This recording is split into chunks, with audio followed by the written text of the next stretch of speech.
Hi, everybody. Hello, everyone. Thank you for joining the Cyversity Texas chapter's meeting today. We're talking about how to succeed without being overwhelmed at work. Of course, this is an incredibly important topic just due to the state of the world we're still in with everything being virtual. I'm more than excited to have everyone here and present. I hope everyone is able to gather some type of information that they are able to walk away with and just, ease that stress. So, of course, this is Lisa who's going to be presenting. And I can tell you about her, but I won't be able to do it as much justice as she can. So Lisa, whenever you're ready. Hey, everybody. Thank you so much for being here. Thank you for investing in yourselves and in Cyversity. To let you know, I was able, I think about 8 years ago, when it was called ICMCP, the company that I was with at the time, we helped bring ICMCP Cyversity to fruition at RSA. So it was amazing, and it's been so fun to see the organization grow and all the benefits that they've been able to accomplish so far. So I would love for all of you, if you can, to show your faces, unmute yourself. I know that in this world of Zoom, everybody is doing things, but if you don't have a lot of background noise, if you can just show your face, I love to feel the energy. I miss all the in-person things. I'm a total people person, so I love to see you and feel the energy and hear what you have to say. We're going to do a lot of interaction, so if I'm saying something and you're like, what the heck is she saying? Please just raise your hand or interrupt me. So you know what we're going to learn? We're going to talk about understanding your values and how it affects your business and how to stay in integrity with those values. We're going to learn how to prioritize effectively and how to empower your team so you can just have fun. I'll go ahead and tell you, all of you are technical. I am not.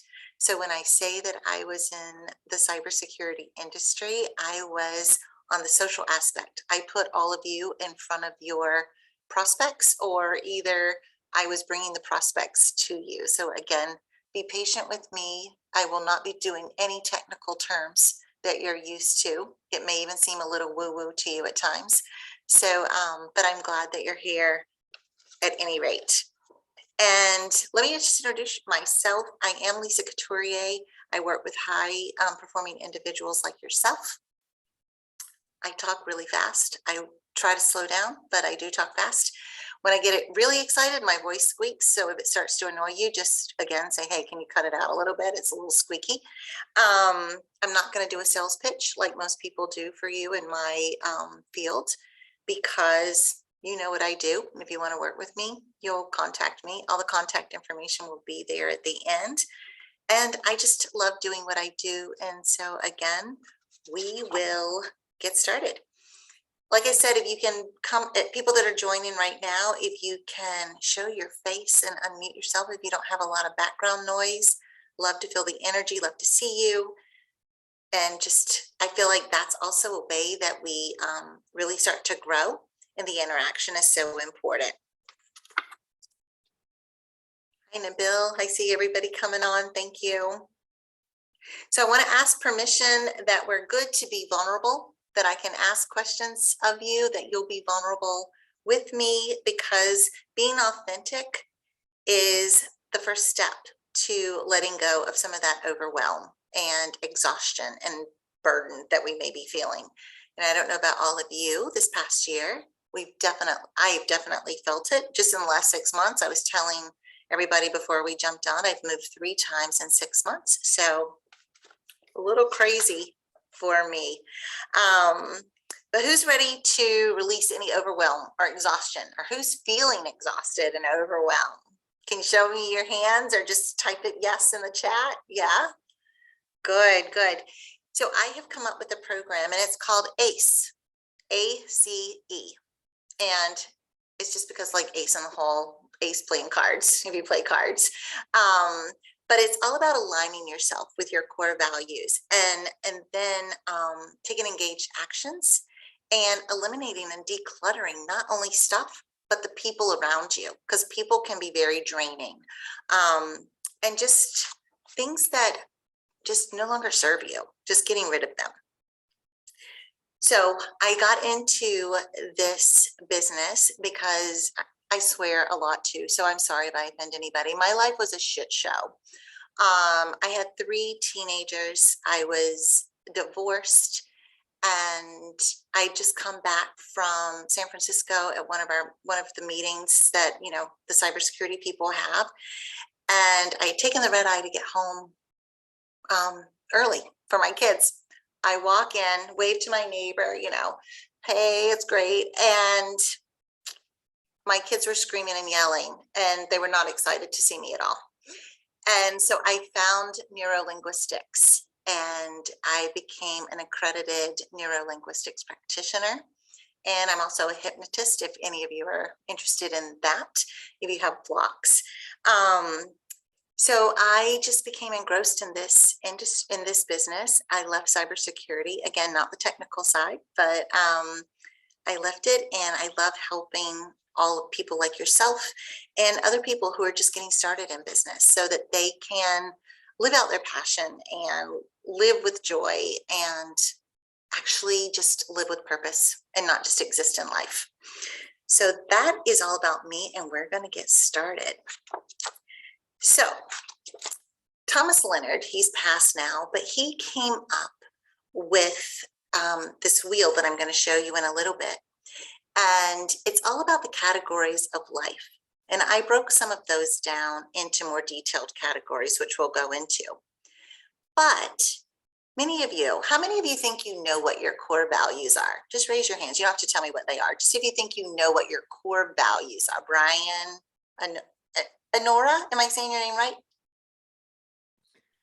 Anwar. Anora? Is that better? Yeah. Okay.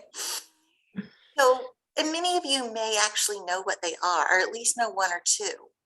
But what Thomas Leonard discovered is many people thought they knew their core values, but there was really a need or a want that wasn't being met, which when you're trying to fulfill a need or a want, you're chasing something, and that's where that burnout occurs. I am going to try to share my screen, so just bear with me and show you some of this so you can have it. And what I'll do is I will give you all the slides and anything that you want after this so that you can, you know, just enjoy. So a need, let me just do the one thing. Can you see the screen now? Everybody? Yep. Yeah. So a need is something you must have in order to be the best. So satisfaction is met. And some things around, some examples of a need can be, you need time. You need space to do your work. You might need skill sets, especially all of you with being so highly technical. You need a skill set to be able to do your best work. And then a want is something that appeals to you. You want to acquire or experience it. So gratification is felt. And some examples of this are a vacation, a new car. You may want to acquire something. You know, even sex is something that you get gratification from. So it's a want that could be being met or not being met. But then we get to the values, and it's something that you naturally gravitate towards without any prompting. Again, it's just something that's important to you. Many people will always say, family is my #1 core value. And so I take it to the extreme, and I ask them, if you didn't have your family, would you be able to go on? Would you just give up? And family is something that's important to them, and they want it, and they feel that they need their family, but it's not truly a core value. And I know it's sort of tricky and it's emotional, But when we're completely honest with ourselves, what I have found is, I think I've worked with just about 105, 100, maybe 8 people over the last 2 years. Only 2 people truly put family as a core value, and they really would not know how to go on if they didn't have their family. So I'm gonna stop sharing this for a second so I can see all of you again. So you may say, well, why is this so important in my business? Why are knowing my core values? It's important in life, but why is it important in my business? Because passion and inspiration for your work continues. You know, all of you got into this business that you're in because you were so passionate about it. But as overwhelm and exhaustion starts to kick in, you go, geez, you know, is this really what I want to do? How do I continue with this?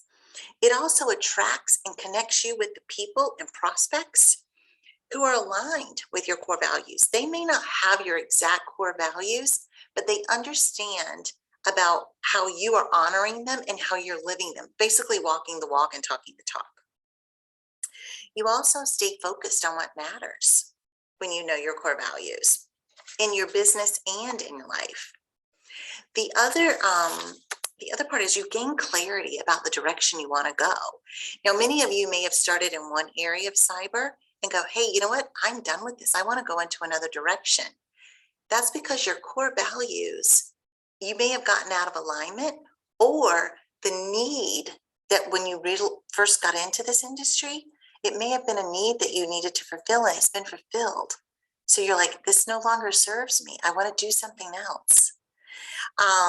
You also make smart choices about where and whom you invest your time.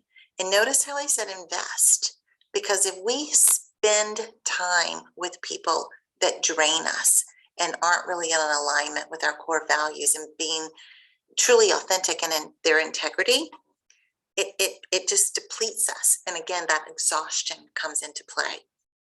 So I want you to be able to invest time with the people that you hang around with and where you hang around. You're also able to make strategic decisions for your business and your life. You achieve your outcomes a lot more effective, and you have joy. And it also helps you set better goals. So I know I went through core values pretty quickly, and you're like, well, then if I don't know them, how the hell do I figure out how to find them? It's a 3-step process that we go through, and we uncover them. You can do it with your friends. You can write some stories about when life was really important to you. What was going right? What was missing? And do each story in your professional life and your personal life. And then on the other hand, ask, when were things a little bit more challenging? You know, in my personal life, when were things more challenging professionally? What was there? What was missing? Was it a mentor that you had? And look at the attributes that that mentor may have had that really got you jazzed up. Or did they just deplete the hell out of you because they really weren't a leader and they were just a leader acting to be a leader? And then you look at words. And if you want afterwards, I can have my virtual assistant, she'll send you a list of 100 words that are actual values. And you can look at that list and see what resonates with you. Okay? So I want to ask you some questions just around these values and what I said. Or do you have any questions before I ask questions? Do any of you have any questions? No? Yes, I did actually. Okay. So, you kind of went through the questions quickly, and I wasn't able to, write them down. At some point, would you mind typing them in just so I can have them for future reference?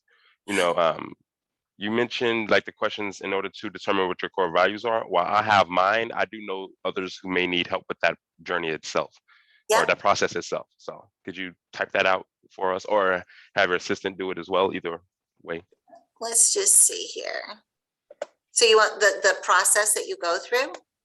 Yes, you had like 3 or 4 questions regarding, yeah. So I'm gonna type them in really quick. Or Steph, can you type them in?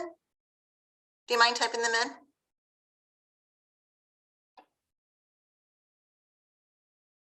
Perfect, thank you. So here's a question for you, and I'd love for all of you to participate. How willing are you to stand up to someone or something if your core values are being challenged, especially in work? How willing are you to stand up and honor them and respect them? Bellis is very willing. Jason, do you have a question? Oh, no, I was just agreeing with you. Oh, okay. Good, good, good. Because again, uncovering what your core values are, the process is pretty easy. But drawing that line in the sand and really honoring and respecting them can sometimes be difficult, especially if you're working for someone else. Let me ask you this. What might get in the way of you being able to honor your core values?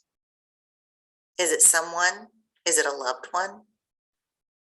Is it the environment that you find yourself?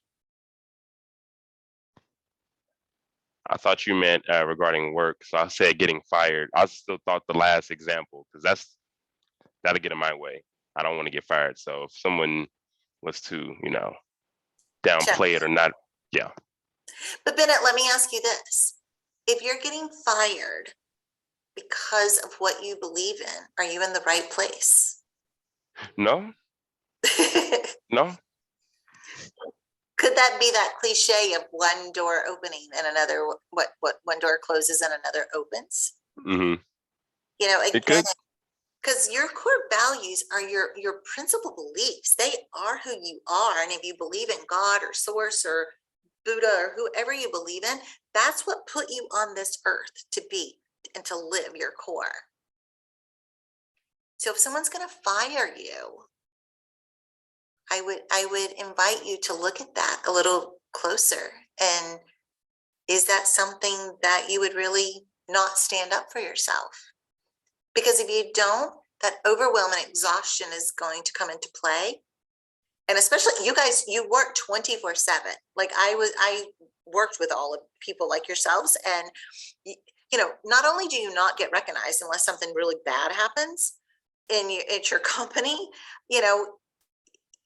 you're up all the time. You have to be on 24/7, most of you. So wouldn't you rather be fired that you stood up for something that you believed in rather than getting fired because you're exhausted because you didn't stand up for what you believed in? Just something to think about. What might get in the way? Can you guys think of anything that might get in the way besides getting fired? Financial security. Yeah. That would get in the way? I would think so, because if that is something that's plausible to be taken away at a moment, provided if I am standing up for myself, that may want me to second guess or to at least think more carefully about my approach before I make that commitment. But that's just one of the things I could think of off the top of my head. Yeah. I have been fired before for standing up, and I will tell you guys, I had, because we said we were going to be vulnerable, up until 2019, I had over $600,000 in debt. That part of it I was gifted to in my divorce, and part of it was a lesson that I had to learn about saying no to my children. And I got really sick because I wasn't living my core values. I wasn't in alignment of who I am. And not only that, that debt over my head was just about to kill me. And I'm like, how do I even get to zero from 600,000? But the best thing that ever happened to me was I got fired. And in 2019, it took me 9 years, but in 2019, I got all that debt paid off and really started living my life the way I wanted to by my design and through my core values. And Stephanie here is my virtual assistant. She can tell you I've been on the floor crying many a day, wondering what the hell was going to happen. But every time it was when I got out of alignment of my core values, both in my life and my business. And that's why I feel just so strongly about this. All right, I'm going to show you this wheel again. Let me see if I can share this, find it. Don't know if I will be able to. It's always like a trick. Okay. You guys can let me know when you see it. In the meantime, in the chat, I've written down the 4 subjects that you should think about stories. So Thank you. When things were going great professionally and in your personal life. So if anyone wants to copy those over, you've got them now. All right, can you see this wheel now, everyone? Thank you. And yes, we can. Perfect. So these are the categories of life that Thomas Leonard came up with.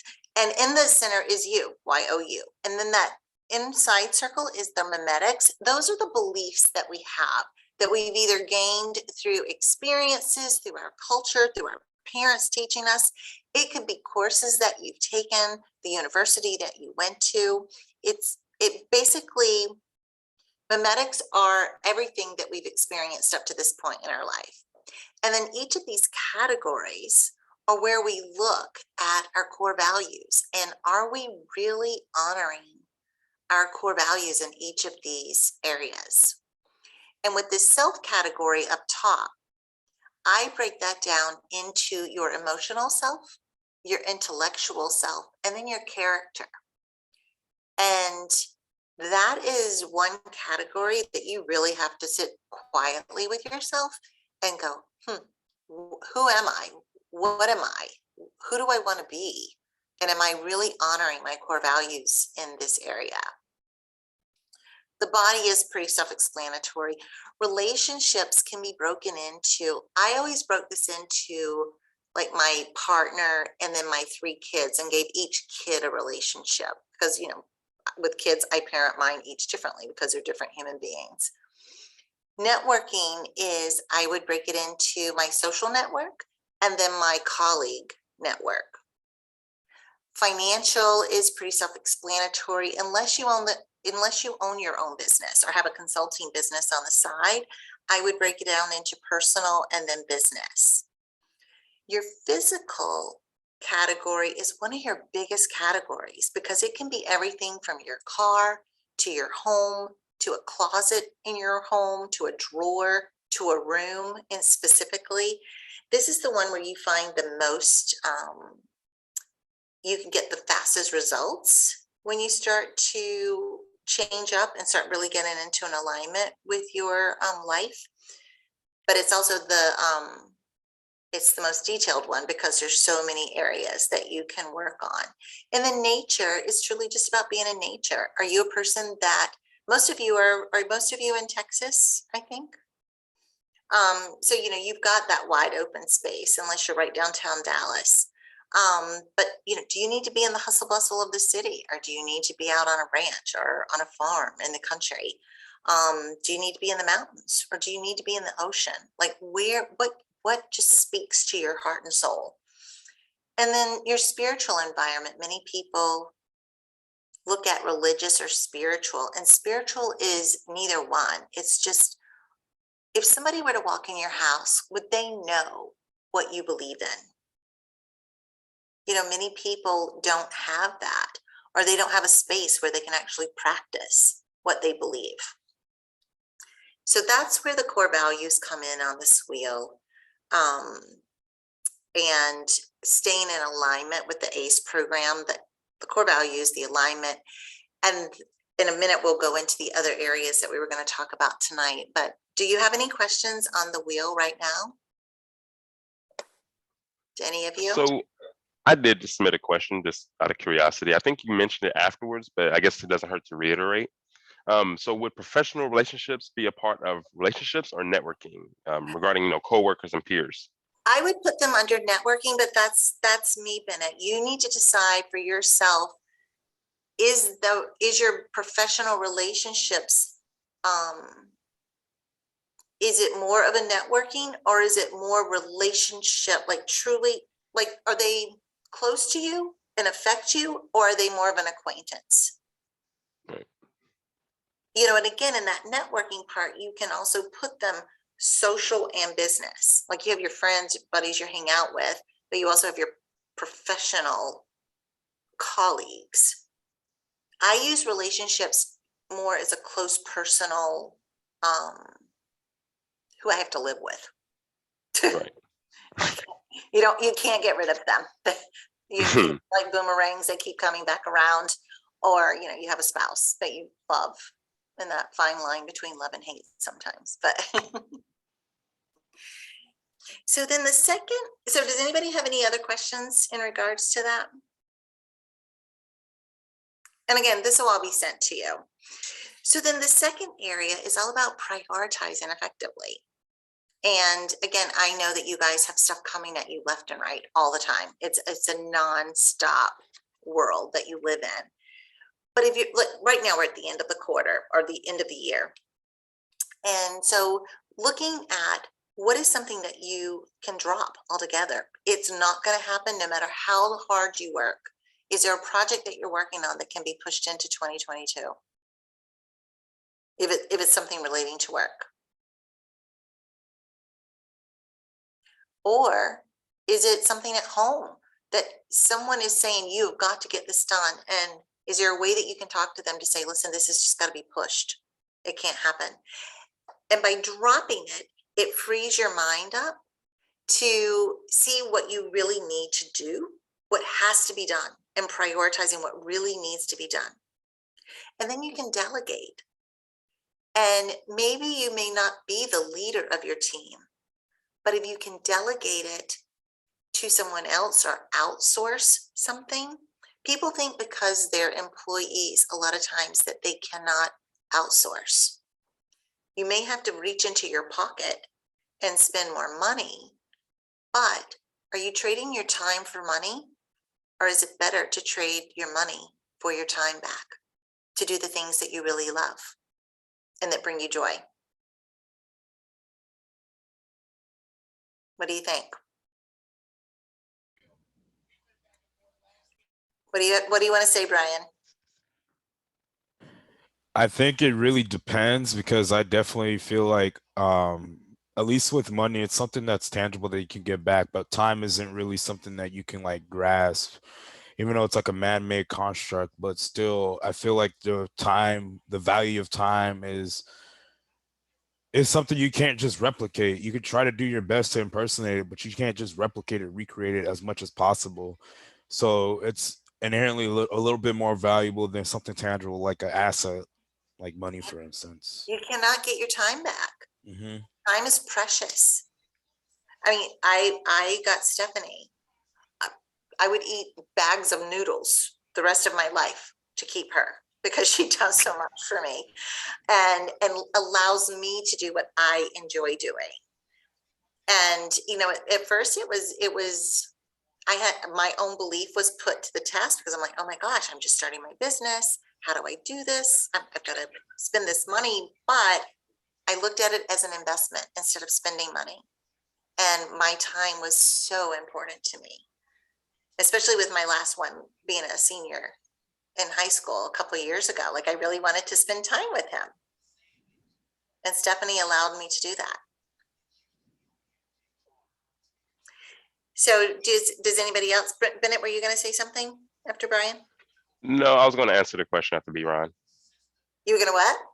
I was going to answer the question. Oh, okay. But so yeah. Is there anything right now that you can think of, like all the projects that you've got going on, everything on your desk? Is there one thing that you can think of that you can drop off that list when push came to shove? Be it at home, be it at work, anywhere. Can you think of anything? No, nothing you can drop. All of you are like, Unfortunately. am I going to have to look at all your lists?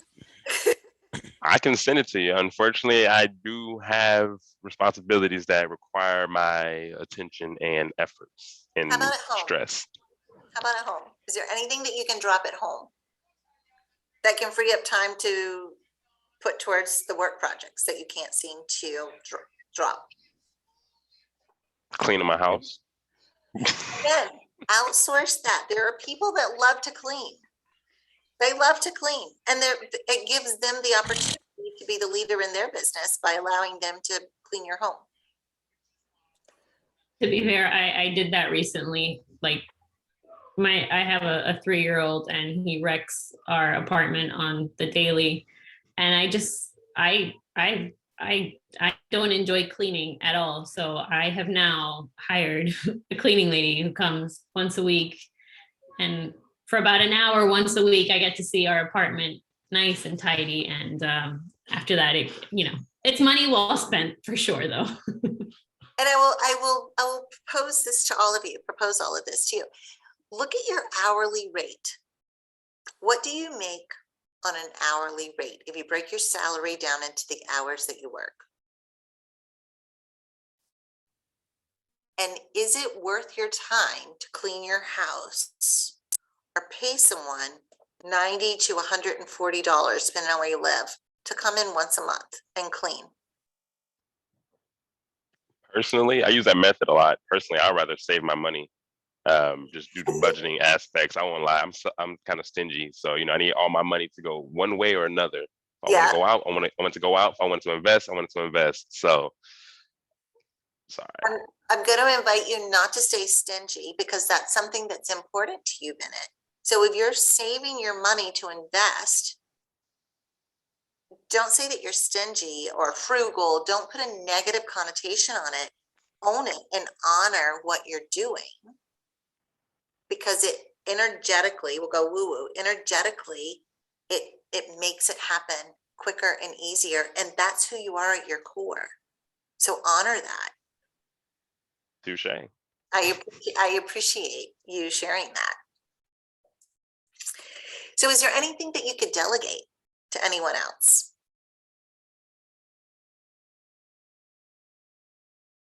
No? Maybe you've all got this covered. I can bring you on as an expert for some of my clients that have no boundaries. All right, so we're going to move on to the next one, and it's all about empowering your team, whether you're a leader of your team or you're on a team. And it's empowering your team through autonomy.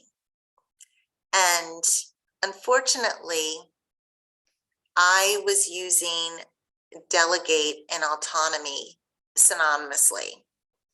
And autonomy is the freedom from external control or influence, where delegation is authorizing someone to do something on your behalf. So when I was delegating some of my responsibilities, I actually had to get it. The project came back to me because I had to approve it or not approve it. And so I was still involved in that decision-making process. But when I started to empower my team through autonomy and giving them responsibilities to do whatever needed to be done, opposed to a task of something to be done, they became a lot happier. Things were getting done better than how I could actually delegate them, because they knew a better way to do it. And one of the questions I asked was, what extent do you have autonomy required to do your best work? And I had to break up with control, because I was very good friends with control for a long time. And I was realizing I was starting to micromanage. And that's not what I wanted at all, because I didn't like to be micromanaged either. And then the other one is, what extent, as me, the leader, do I need to give up that control so that you can have autonomy? And sometimes these questions are hard, because if you've been micromanaging and not realizing it, they may go, hey, wait, what's going on? Who is this asking me this question? So you want to provide like a safe environment to say, I am wanting to give you more autonomy in this project. What do I need to do so that you feel that you have that? And build that trust factor. And again, by giving them that autonomy, it frees up your time. so that you can do the project that you need to work on, or the part of the project that you need to work on.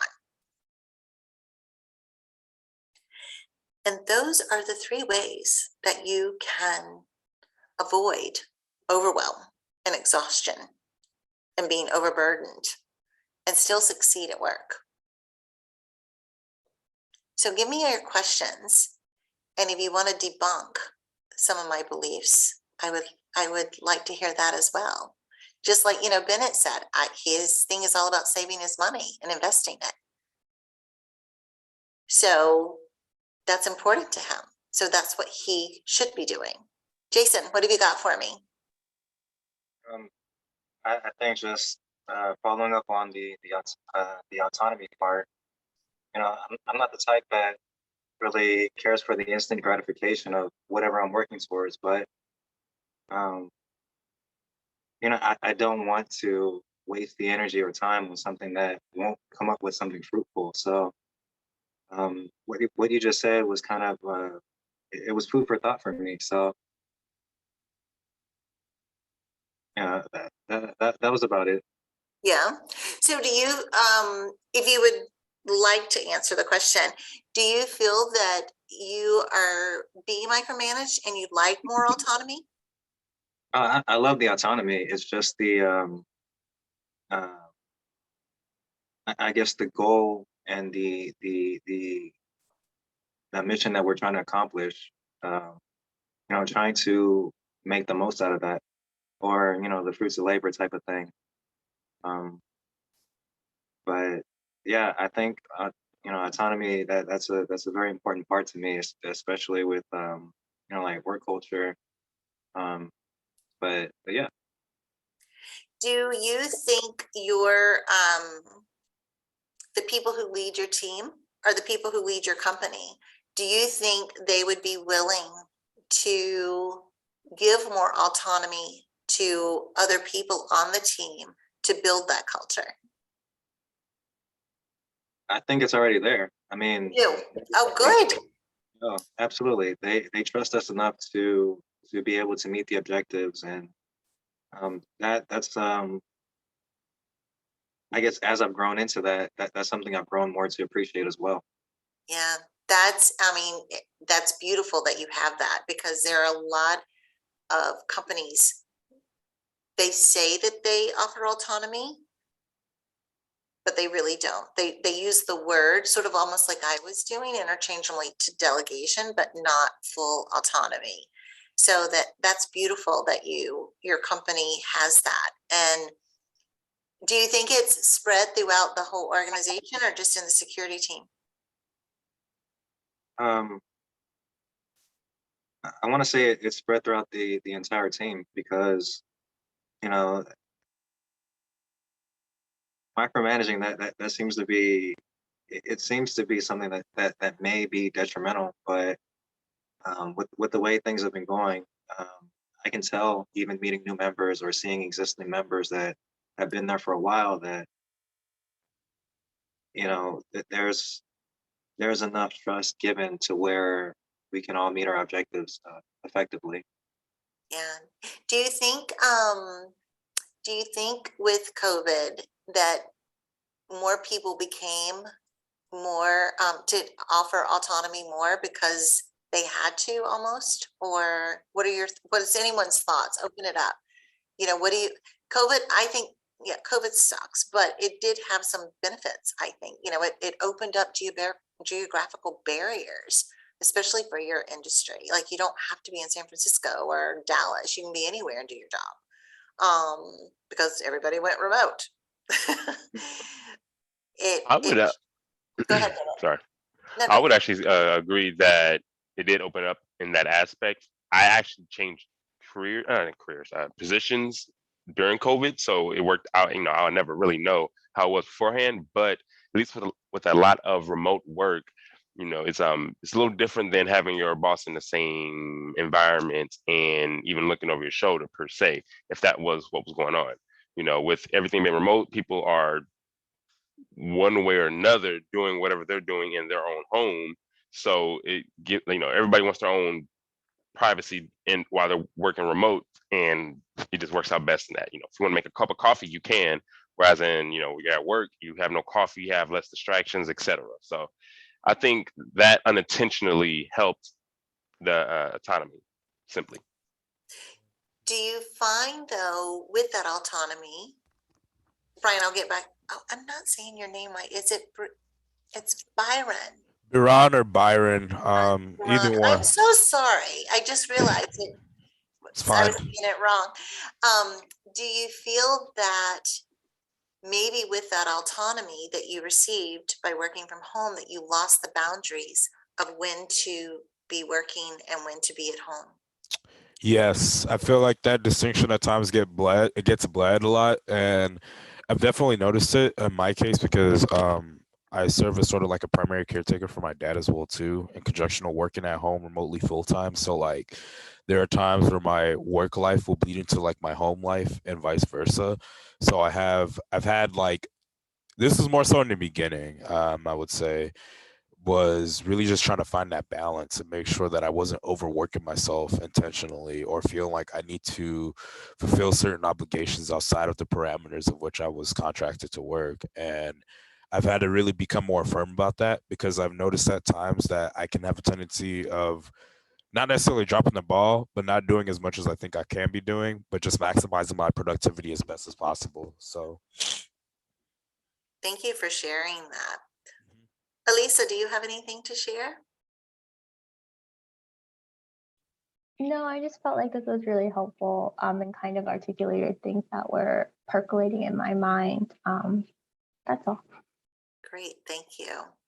Do you guys find this was helpful? Bennett, do you have your hand raised? You're on mute. 18 months and you're still on mute. Thank you for catching that. But I did actually have a question just for you and everyone else. Do you personally feel, okay, so you know how at the beginning of COVID, everyone either was joyful to work from home, but then got quickly overwhelmed with, the country or the world on shutdown and not being able to leave? Would y'all say that you've adjusted or accommodated to it and got used to the busyness? Or as Bella mentioned, the lost boundaries for sure? Or would y'all say it's just, you just got over it, which is the same thing? I don't know if anybody had thoughts on that. Jason. For me, when the pandemic hit, it really made me have more time to just really spend with my family, spend with people that I wouldn't otherwise normally be able to meet due to time constraints. So, it's a double-edged sword with this entire pandemic, but it's definitely made me appreciate, the people that I've known, people that I've gotten to know, and just outside of work, just checking up on them, seeing how they're doing, and just trying to get through this thing together. Yes, sir. I found that I've worked from home. I swore never to go into another office in 1995. I was doing like a 3.5-hour commute. But I've worked from home doing this job forever. And then even when I was in cyber, I was from home. But what I did find working from home and having like my kids boomerang all back from college and, never knowing when they were coming or not coming because they were all in different states, I found that I learned to appreciate the little bits of quality time that I had with them, opposed to trying to make like a big dinner and saying, everybody come to dinner. We're all sitting at dinner. We're going to be happy. We're going to smile. We're going to like talk about positive things, and just learning to just enjoy them for who they were and who they were becoming in this crazy time. Because my youngest, I feel like they should be doing studies on that class of the resilience, that they had. But just that was, I think I had more compassion for not only myself, but for everybody else by just seeing everybody work from home. And some of my best friends now are people that I've actually never met. They're in other countries that I was able to meet and really get to know. And people were so much more vulnerable in that time frame because everybody finally had a common denominator. We were all going through the same thing. You know, COVID didn't understand race. They didn't understand socioeconomics. Everybody had it. It affected some people more than others, but still, the overall pandemic affected everybody the same. You know, everybody had to be home. How do you deal with that? So Right. I got a lot more compassion. And Alicia said that, you know, personally she adjusted and it made her rethink what was important to her and if she was spending her time in a way that she wanted, you know. And I think that's something that a lot of people have. You know, there are many people who do not want to go back to the office. They see, you know, there's ways to make it work. It's changed life in general, which is good. But of course, you know, making sure that people are able to adjust. You know, this summer everybody was out and about because they got over it, they adjusted, and we want the old world back. So until we get the old world back, we can definitely use your suggestions to make sure we're not overwhelmed with virtual work and just working in this very demanding and enjoyable field itself. Yeah. So I would definitely like to thank you for your webinar. Thank you so much for having me. I loved meeting all of you. I hope to meet you in person when we all start to travel again. And as we said, there's a winner that you get to spend an hour with me or invest time with me for an hour. And the winner is Sakina. Sakina, are you still with us? I see your screen. No? How do we know? How do we know, Bennett? Comment something in the next few seconds, I Sakina, guess. That would be. Are we going to do an auction? Going once. Come on. So Bella goes, what if this is the new norm?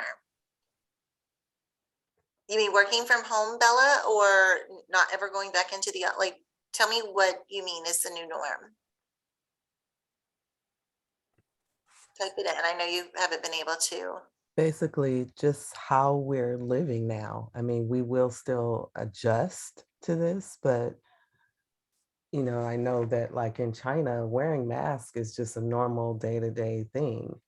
And I feel like now that has infiltrated America, and that's, even though myself, even though I am fully vaccinated, I still wear a mask everywhere, even where places that say that I don't have to. And so that's what I mean by new norm, just adjusting to the point that we can't go back. There is no going back to, you know, because, you know, just the whole point of this new vaccination, that we can't go back. So Right. Adjusting to the new norm is what I think the mindset should be, as opposed to making the best of what that is going to look like. Yeah. And I also, what are your thoughts on, you know, this new normal of, again, wearing a mask or not to wear a mask and having the choice to do what each individual wants to do, not even the vaccine, because that we could go on for like days on that, but like just whether you want to wear your mask or not. You know? I mean, I believe it should be a choice, because depending on, I mean, there's certain situations, certain masks, I literally cannot breathe. Yeah. And, or if I've done something and then I go into like the store or something where I want to wear the mask, if I walked, I can't stay in the store too long because I can't breathe because of the mask. And then there's people who, they really just can't wear a mask for whatever reason. So I believe it should be a choice. But I also recognize that it's a sense of safety, for not just for you protecting other people, but you know, I wear the face shield mask too, because you know, people, do the unspeakable. And I'm like, you're not getting that close Yeah. to me. So. And think about the kids, like, we, all the little kids, I think about, like, we want them to be not fearful of other people, but I know I have a cousin that was just so fearful of the whole thing, and their kids are scared to death of other people. Like, they're scared of us. They're 4, I think, 4.5. And they're scared of family members because they were told not to get close to anybody but their mom and dad. You're like, what type of world is that we're going to live in, where we're not around other people or we can't trust other people? I don't want that to be my normal. I know that. Right. I definitely don't. But also I wanted to mention that, I know we're closing on, closing time and whatnot. And I want to thank everyone for joining. And we do have a survey for our attendees to, click, just take the quick survey, just to help us improve the future events. We do have a couple other upcoming events as well that I want to quickly just, inform you all about. And of course, if you follow us on LinkedIn, you're able to, or connect with us on LinkedIn, you're able to stay up to date, especially Lisa. They don't have your information to. Oh, I got to share it again. Remain in touch as well. And I also, Sakina has not responded to the private message or said anything. So I'm going to say going once, going twice, going 3 times. And Elisa Fox is the one that gets time with me. So Elisa, I'm going to give you my information right now. Well, I think I am. Hold on. And we'll connect and figure out how and when to get together. So here's my information. If you guys want to write that down. And then on LinkedIn, I think I'm just Lisa Couturier on LinkedIn. I have to look. I think so as well. Yeah, I'm just Lisa. I'm just Lisa on LinkedIn. But I would love to connect with all of you.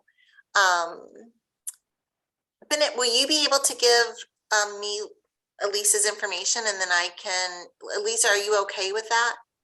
Yeah, just to be totally transparent, I'm actually like a student doing a career transition, so I'm not sure if that's okay or anything. Just saying, just putting that out More there. than welcome to speak to me, whether you are in this career or another career.